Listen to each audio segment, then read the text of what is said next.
this is Raven Burns at Raintree Spirit. Raintree Spirit is a metaphysical health and wellness business. We sell products, metaphysical products such as candles and incense, and we also offer Reiki healing and spiritual coaching.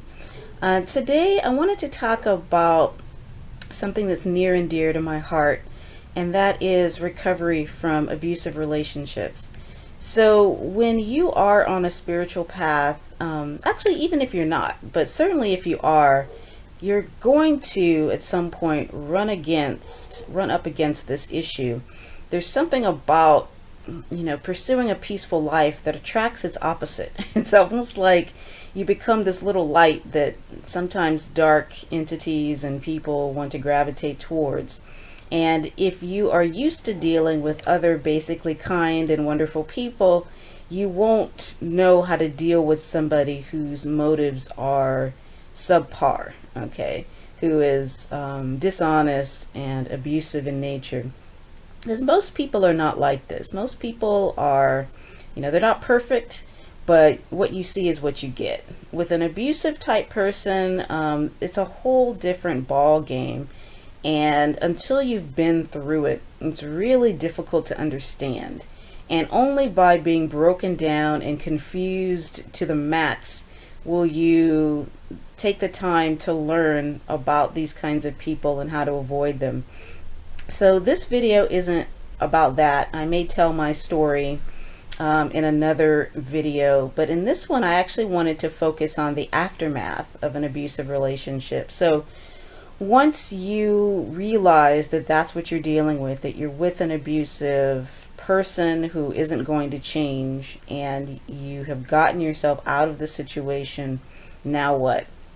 Because your worldview now is different than it was before. You have had to face the fact that there are people in this world that mean you harm. And again, until you've gone through it yourself, it's really difficult to fully put that in words. It's really just academic before that. You may acknowledge, oh sure, there's bad people out there, but until you've given your heart to somebody who doesn't have your best interest at heart, it's really impossible to explain what that's like. So in the aftermath, though, now your responsibility is to no longer blame this individual who you've kicked out of your life, and good on you for doing so. So now we're forgetting all about them and we're focusing on you. Okay, so what's the aftermath? In the aftermath, there's going to be a lot of disappointment still, a little confusion, a little loss of faith in humanity. So those things you will need to bring to your prayer mat, to your meditation, and begin to heal. But in that process, just keep the end goal in mind. The end goal is not that everybody out there is abusive and you need to hide, okay, because that is a normal reaction.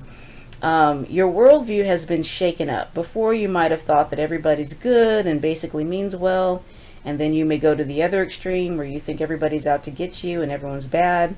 So the truth is a happy medium. There are mostly wonderful people out there, and then there are some people who, because of their own pain and their own experiences in life, their only option is to abuse people, or that's their only reaction, I should say, is to abuse people. And so that isn't going to change. So you need to also release any hopes that that is going to change. People adopt the coping mechanisms that work for them. So if you've pursued a spiritual path, you've chosen as your coping mechanism to become closer to source, to become closer to the goddess, and figure out why you're here on this planet and to be about it. So in a sense, that is your reaction to life, is to pursue the meaning of it. Some people choose to focus on how to get over on other people. So they're in so much pain that their response to that pain is to try and see how many other people they can hurt, to suck the life out of other people. And most of the time this is not conscious. It's just that they're so in need that they go around kind of sucking the energy from other people, and they have not developed a healthy coping mechanism for life. So they've developed a strategy of abuse. So that coping strategy, they've decided that it works for them and they aren't going to change it. So one of the primary things you have to do is allow that to be. Stop trying to force it to be something else, okay? You're not going to convince them to give up that coping mechanism until and unless it stops working for them and they have to reach that conclusion on their own. If you try to talk them into it, first of all, they will sense that they're being manipulated and they'll resent it. And secondly, no one can change if they're not ready. And somebody who's in that much pain, they likely are not going to be ready. It is the way it is. And certainly if you're dealing with an actual narcissist, which is a personality disorder, that happened to them so early, whether it's inborn or whether it happened to them in early childhood.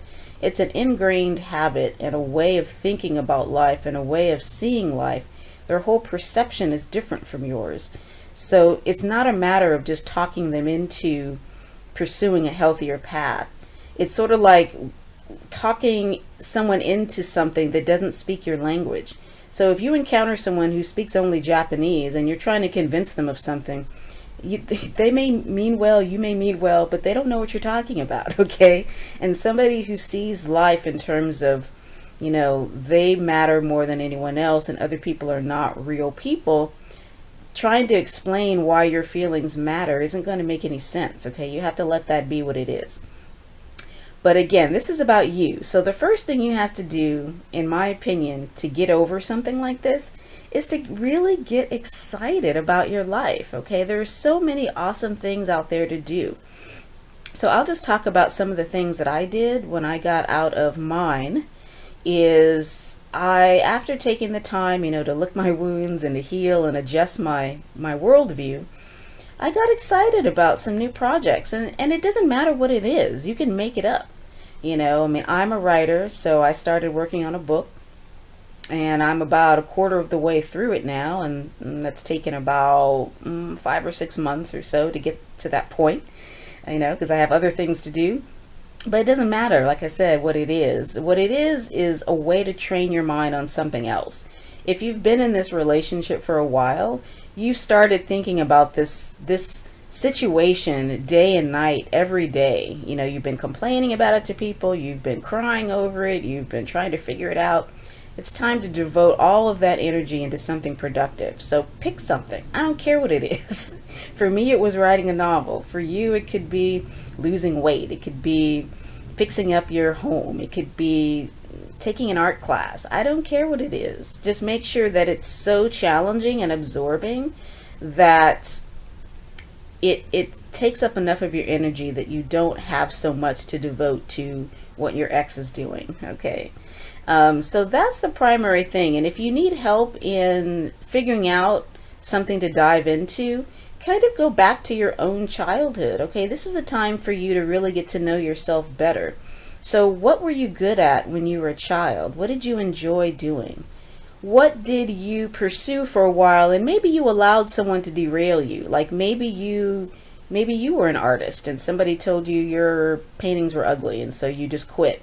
Go back to it. That was somebody trying to derail you. That was some other dark force trying to come along and take your joy. So think about the stuff that you really loved, the things that lit you on fire, and pick those things up again. You know what I mean? Because not only will it be healing, because you're connecting your former self with your current self, and like I said, it diverts your energy from worrying about what your ex is doing and being frustrated over that situation, and it gives you hope for your future. Because the biggest thing, which is sad, that these abusive relationships often rob people of, is hope for the future. They start thinking that, oh, I've attracted this abusive relationship, so there's something wrong with me, and so this is all I can hope for the future. None of that stuff is true. So with the law of attraction, sometimes it gets overblown, and people end up blaming themselves for things that just happen. And yes, things happen for a purpose, but the purpose is proactive to you. It's what you give it. It's not just a random purpose. How do you repurpose what happened to make it meaningful in your life? Okay, so you can't just say, oh, I attracted a narcissist. They run their game on lots of people. You responded to it, and you have to own that. But the reason why you responded to it is because your heart was probably previously broken by somebody else. Maybe the neglect of a parent, or maybe you had abuse in your past. So your heart was very broken. And so when this kind of con artist comes along and tells you all these great stuff about yourself, you've got this sad little empty part of you that wants to believe that and latches onto this person. The thing is, what they're saying is true. You are a wonderful person. You are special. They're telling you that so that they can get in your good graces and then manipulate you later and put you down and devalue you. But what they're actually saying is true. So rather than clinging on to the person who's saying those things for a negative purpose, think about the fact that what they're saying is true. I mean, you can tell yourself that you are wonderful, you are special, you do have a purpose on this planet, you do matter, okay? So take those beliefs and act on them. Connect to that former child self that was joyful and open-minded and open-hearted, and reconnect her or him with the current self, and you can get your hope back. So when you dive into something new, like for me it was my novel, so now that gives me something to look forward to in the future. Is it going to be published? Who knows, okay? But when I'm done, I will have something under my belt that has nothing to do with any kind of abusive person. It has nothing to do with anybody but me. It's something that I have, that I created, and you can do the exact same thing, okay? So be about it. Don't let one person, or even if it's a series of people, don't let love con artists, abusive people, narcissists, toxic folks rob you of the specialness of your life, okay? So we can do better than this. A lot of what passes for love in our society is actually codependence and selfishness and superficiality, okay? We don't need to settle for that. Together, let's call the world to a higher standard, okay? Peace and love.